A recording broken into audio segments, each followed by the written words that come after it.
Okay, to sum up my speech in a few sentences is to underline the importance of context in educational leadership, and to remind ourselves that leaders operate and enact their leadership within a particular setting, a cultural setting, and that setting is important. The main message from my research is that culture and context is not just some background feature for educational leaders, but is an important influence upon them, and also is a very important dimension of the work that they do. Working in schools of the future will look, I think, very similar in some respects to now. I think schools will remain as institutions, but I think the way in which learning is enacted will change. The new technologies that we're seeing and the rapid rise of new technologies inevitably means that will impact upon education and schooling. So I think classrooms of the future will be different. They may not always be located in a school.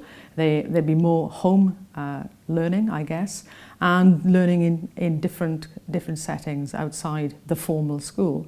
But new technologies will radically reshape the way we understand education and indeed what education means for young people.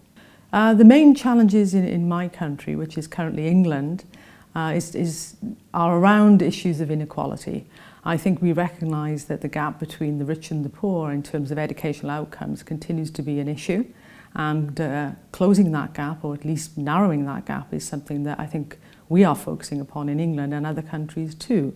In terms of education leadership for school leaders, again, this must be an important consideration, that it isn't just about raising attainment and securing better achievement, but looking at the well-being of students and the context in which they live, and ensuring that those students that come from high poverty backgrounds are given the same opportunities as other young people to reach their potential and fulfill their potential.